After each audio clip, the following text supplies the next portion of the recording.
Doctor Yunus fail করা মানে Bangladesh fail করা, জাতি ফেল করা। ডক্টর ইউনূস ফেল করবে, ভারতে জয় হবে, আবার ভারত চাপে বসবে এই দেশের মাথার উপরে।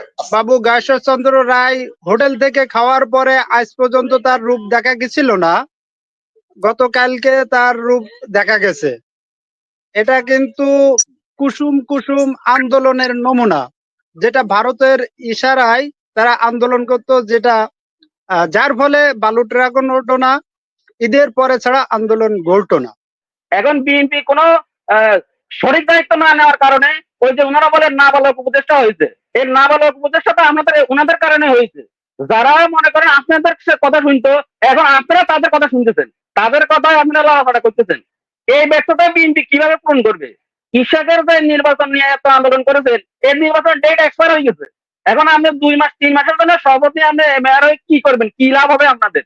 জনগণ আপনাদের যে মেসেজ দিয়েছেন, জনগণ আমাদেরকে মনিটর করতেছে, আমাদের প্রত্যেক নেতার কথা শুনতেছে। এই যে নেতারা বিভিন্ন কথা বলে যে চুপ্পুর বিকল্প নয়, কিন্তু ইউনূস সাহেবের বিকল্প আছে। যে চুপ্পু ভারতের দালালি করে, শেখ হাসিনার দালালি করে, যার এক টেলিফোনে হামিদ সাহেব দেশ থেকে চলে গিয়েছেন। তাহলে বিএনপি কি ওনাদেরকে সাপোর্ট করতেছে না? জনগণ মনে করে রেড ট্যাবলেট বিএনপি খেয়ে ফেলেছে, এই জন্য ওনারা এত কথা বলেন। যে খলিল সাহেবের বিরুদ্ধে ওনারা কথা বলেছেন, এই খলিল সাহেব ভারতের যে অস্ত্র আমদানি করা হয়, সামরিক সরঞ্জাম আমদানি করা হয়, তিনি এটা বন্ধ করে দিয়েছেন। 155 কোটি টাকার কার্যাদেশ বাতিল করে দিয়েছেন। এই জন্য কি এনার অপরাধ হয়ে গেছে? এখন যারা দেশের জন্য কাজ করে, আমরা তাদের সাথে কাজ করেন, তাদের ভুল সঠিকভাবে ধরিয়ে দেন। আমরা তো ইউনূস সাহেবের সাথে আলোচনা দেওয়াটা সবসময় খোলা আছে, কিন্তু জনগণের বিরুদ্ধে যে আমরা যেভাবে কথা বলেন, জনগণ কি বলতে চায় এটা শুনেন না। এর দায়ভার আপনি কিভাবে বিএনপি পূরণ করবে বলে আপনি মনে করেন? ধন্যবাদ আপনাদের সবাইকে। জি ধন্যবাদ। ইলিয়াস আনমিউট করেন, বলেন। ইলিয়াস ডিসকানেক্ট হয়ে গেছেন। মোহাম্মদ হাফিজ সাহেব বলেন, কোন প্রশ্ন থাকলে বলেন। হাফিজ সাহেব শুনতে পাচ্ছেন? কোন প্রশ্ন থাকলে বলেন। আসসালামু আলাইকুম। ওয়ালাইকুম সালাম। জি ওয়ালাইকুম সালাম, বলেন। ক্যাপ্টেন মারুফ স্যারকে আমার আন্তরিক সালাম। যে গত কিছুদিন আগে আমি ফজলুর রহমান এবং হাবিবুর রহমান সম্পর্কে আমি ওনার কাছে নালিশ করে গেছিলাম, আর আজকে আরেকটা বিষয় নালিশ করতে চাই। বিষয়টা হলো 28শে অক্টোবরে বাবু গাশ্বরচন্দ্র রায় হোটেল থেকে খাওয়ার পরে আজ পর্যন্ত তার রূপ দেখা গেছিল না, গতকালকে তার রূপ দেখা গেছে। এটা কিন্তু কুসুম কুসুম আন্দোলনের নমুনা, যেটা ভারতের ইশারায় তারা আন্দোলন করতো, যেটা যার ফলে বালু ট্রাক হতো না, ঈদের পরে ছাড়া আন্দোলন গড়তো না। তো আমাদের সেনা প্রধান ফুল স্টপ দিছে কি পিলখানা নিয়ে, পিছনের ঘটনা নিয়ে। তাহলে ফুল স্টপ যে সেনা প্রধান দিল, তাহলে বিগত যে নির্বাচনগুলো হয়েছে এটাকে ফুল স্টপ দিছে। তাহলে সেই নির্বাচনগুলো কি বৈধ ছিল সেনাবাহিনীর হাতে? ওনার আন্ডারে কি 24-এর নির্বাচন হয় নাই? অবশ্যই হয়েছে। তাহলে উনি সব ফুল স্টপ দিল, 71 নিয়ে আবার টানাটানি করলো কি জন্য? এই সবগুলো মিলাইয়ে আমরা বুঝতে পারি ওয়াকারুজ্জামান সাহেব এবং আমাদের বাবু গাশ্বরচন্দ্র রায়ের আজকের এই মানে দর্শন এবং অতি দ্রুত নির্বাচন, সব ফর্মুলাগুলো আমরা ভারতের ইশারায় কুসুম কুসুম আন্দোলনের নমুনা পাই। আসসালামু আলাইকুম। মারুফ ভাই একটু আমার কথা মানে বুঝলেন কিনা, মানে উত্তর দিয়ে বুঝতে পারছেন। ধন্যবাদ আপনাকে। সাকিব আসসালামু আলাইকুম। আমার প্রশ্ন ক্যাপ্টেন মারুফ স্যারের কাছে। স্যার, বাংলাদেশে কি ভারতের সৈন্যরা পুশ হয় নাই, মানে আসে নাই? পিলখানায় যে আমাদের কলিজার টুকরা সৈন্যগুলোরে যে মারলো, 57 জন অফিসার মারলো।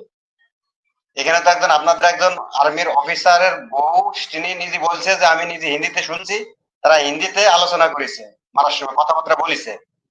আবার এই যে 5 তারিখে যেদিন হাসিনা পালালো ইন্ডিয়ায়, এদিনকে এয়ারপোর্টে আপনার ইমিগ্রেশন ছাড়া যে সৈন্যগুলো গেছিল, এরা কি ভারতের সৈন্য ছিল না?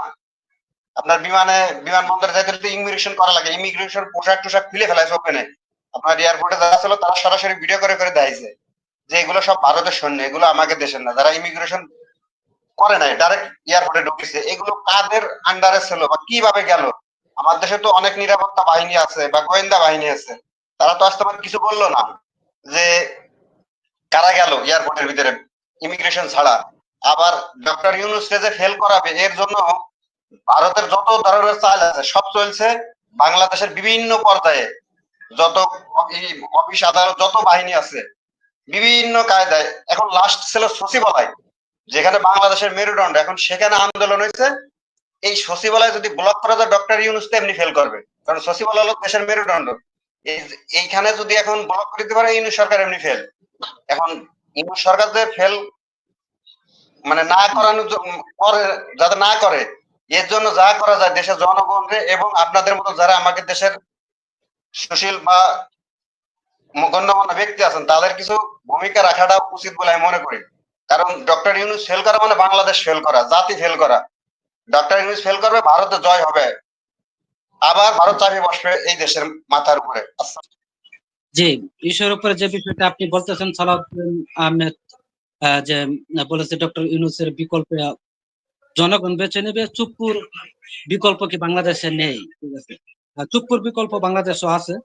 ঠিক আছে, সালাউদ্দিন যে কথাটা বলেছেন, উনি উনার বিকল্প যদি চুপ্পু জনগণ বেছে নিতে পারতে, চুপ্পুর বিষয়ে বাংলাদেশের জনগণ বেছে নিতে পারবে যদি চুপ্পুকে এখান থেকে পদ থেকে সরিয়ে দেওয়া হয়। আরেকটা বিষয় আমি একটু শেয়ার করতে চাই, ঠিক আছে, যে আমাদের রাজু স্যার এই বিষয়টা এখন আলোচনা একটু আসছে। আমাদের গণ অভ্যুত্থানে জুলাই আহত আজকে যারা 4 জন লোক বিষ পান করছে, এটা আমাদের জন্য অনেক লজ্জার, অনেক দুঃখের এবং অনেক কষ্টের। বাংলাদেশে এই অনেক আন্দোলন হচ্ছে, অনেক সমালোচনা হচ্ছে, সরকারের বিরুদ্ধে অনেক কথা বলছে, বিএনপির বিরুদ্ধে অনেক কথা বলছে, সবকিছু ঠিক আছে, কিন্তু এই যে জুলাই অভ্যুত্থানে যে আহত মানুষগুলো আজকে তারা বিষ পান করছে, কিন্তু এই এই বিষয়টি নিয়ে কেউ কোনো কথা বলতেছে না, কোনো মিডিয়াতে আসতেছে না, আন্দোলনও হচ্ছে।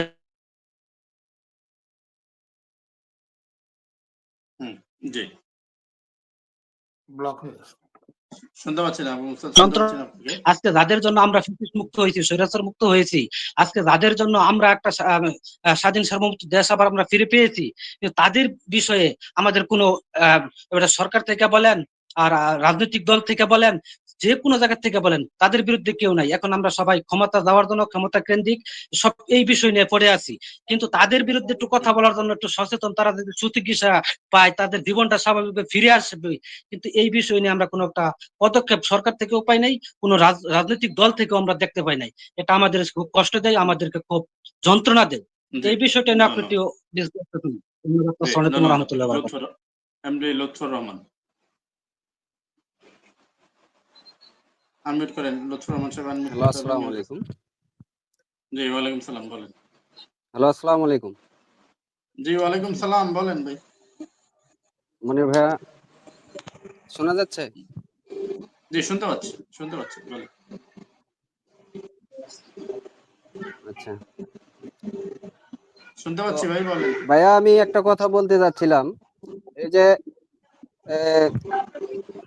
সমন্বয়কেরা প্রায় একটা কথা বলে কি 15 বছর ধরে কি করছে বিএনপি। তো ভাইয়া 15 বছর ধরে যে কি করছে এটা সবারই জানা আছে, সবাই জীবনের মায়া আছে, তারপরও 15 বছর ধরে বিভিন্ন আন্দোলন করে কিন্তু আগাইছে। যেমন আমাদের স্বাধীনতা একদিনে আসে নাই, ভাষা আন্দোলন আছে, গণ অভ্যুত্থান আছে, বিভিন্ন পর্যায়ক্রমে আইসা আমরা পর্যায়ক্রমে লাস্ট ফিনিশিং এ স্বাধীনতা পাইছি। ঠিক তেমনি এরা যেমনি বলে কি ক্যাডেটটা ওদের একার আন্দোলন, তারাই করছে শুধু। এখানে সর্বশ্রেণীর মানুষ আন্দোলনে যোগ দিছে, তারপরে তারা কি একাই পারতো, কখনো সম্ভব হইতো এই আন্দোলনে সাকসেস হওয়া? তারপরে এই যে মুসলিমে কি কয়েকজন সমন্বয়ক আছে, তারাই কি শুধু আন্দোলন করছে?